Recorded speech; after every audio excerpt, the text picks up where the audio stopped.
자, 여기서는 기계 시스템과 유체 시스템 그리고 전기 시스템의 상사성에 대해서 학습해 보겠습니다. 먼저 기계 시스템에서 세 가지 중요한 시스템의 물성치라고 할 수 있는 질량과 마찰 그리고 강성으로 기계 시스템을 모델링하면 위 모식도와 같이 만들 수 있습니다.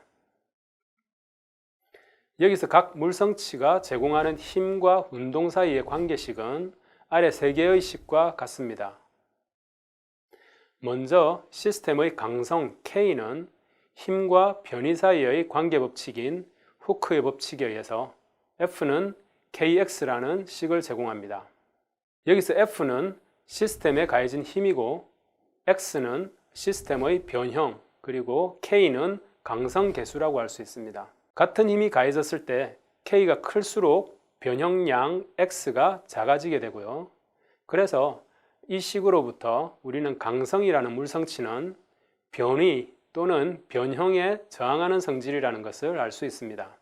두 번째로 F는 CV라는 식에서 C는 마찰의 크기를 나타내는 계수가 되고 V는 속도, 즉 변위의 시간 미분인 dx dt가 됩니다.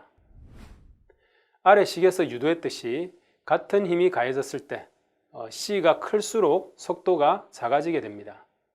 따라서 이 식으로부터 마찰이라는 물성치는 속도에 저항하는 성질이라는 것을 알 수가 있습니다. 마지막으로 F는 ma라는 식에서 m은 질량을 나타내고 a는 가속도, 즉 속도의 시간 미분 또는 변위의 2차 시간 미분인 d제곱x dt제곱이 됩니다. 마찬가지로 같은 힘이 가해졌을 때 질량의 힘이 클수록 가속도는 작아지게 됩니다. 따라서 이 식으로부터 질량이라는 물성치는 가속도, 즉 속도의 변화에 저항하는 성질이라는 것을 알 수가 있습니다. 그래서 질량은 관성력을 유발하는 주된 물성치라고 합니다. 위의 세 가지 힘이 기계 시스템에 존재하는 힘이 되고 이것을 통합해서 표현을 하면 아래 식과 같이 됩니다. 시그마 F 모든 힘의 합은 m d제곱 x dt제곱 더하기 c dx dt 더하기 kx라는 형태의 식이 되겠습니다. 다음으로 위의 모식도에서처럼 원형의 관 또는 혈관의 내부를 흐르는 유체를 표현하는 유체 시스템을 고려해 보겠습니다.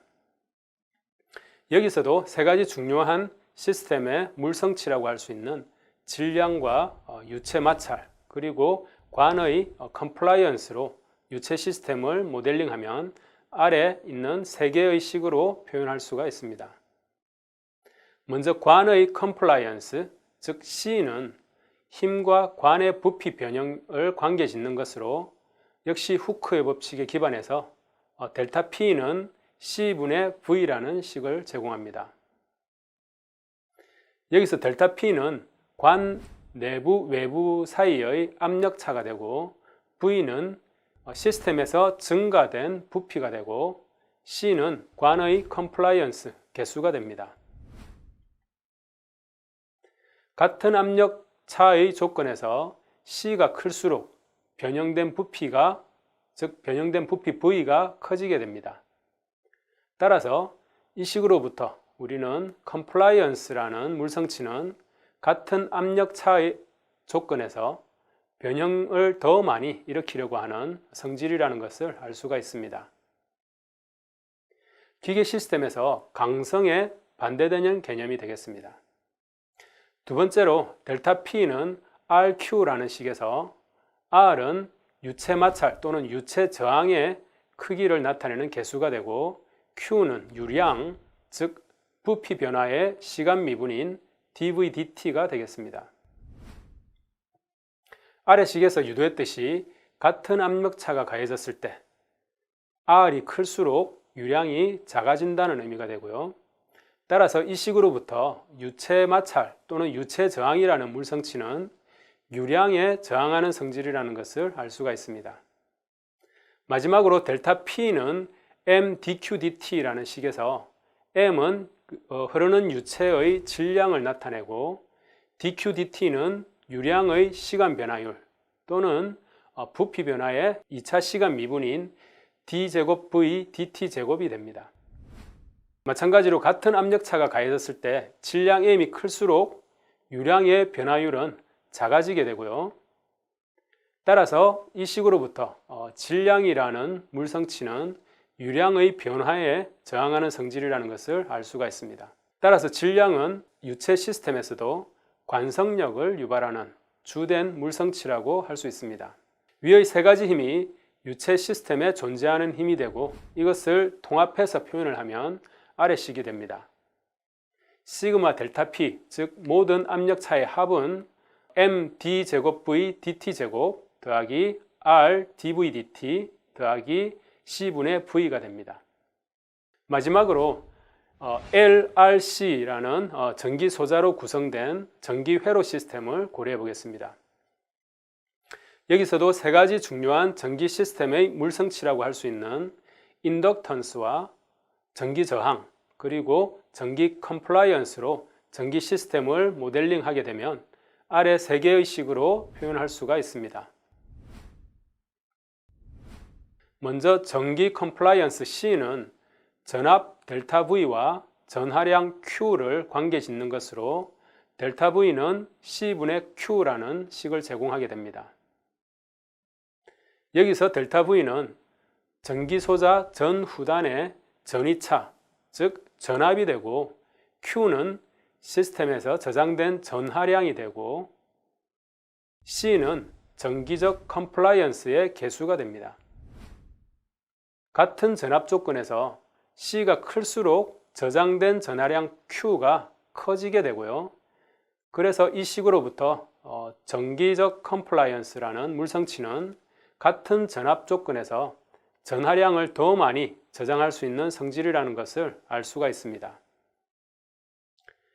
유체 시스템에서 유체관의 컴플라이언스의 특성과 같은 개념이 되겠습니다.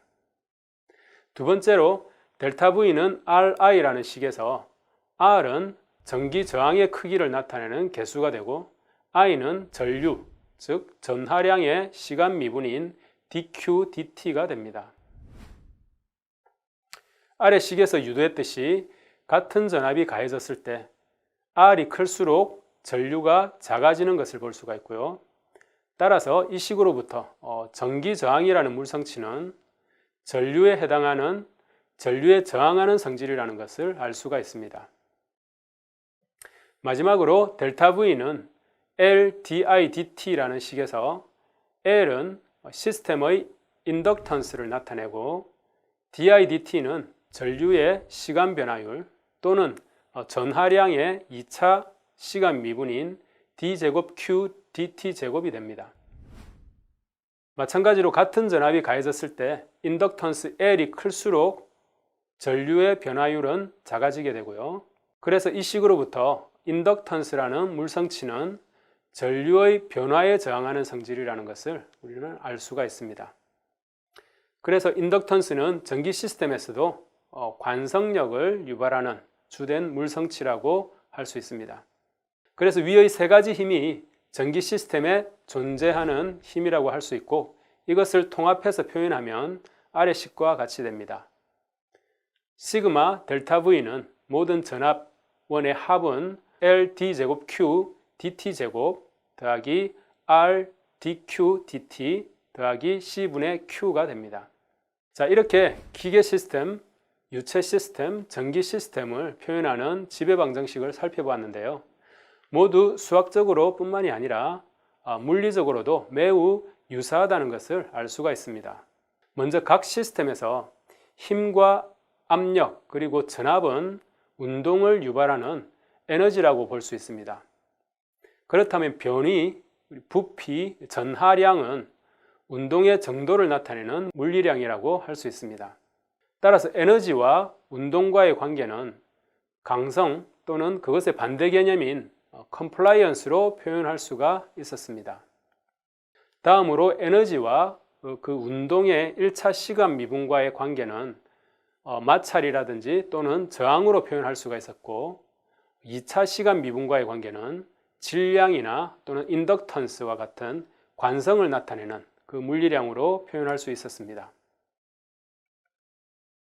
이러한 정기적, 기계적 상사성을 이용해서 유체 시스템으로 표현되는 혈류 순환 시스템을 전기 시스템으로 표현을 해보겠습니다. 그렇게 함으로써 수학적 편의성과 모델의 이해도를 더 높일 수가 있습니다.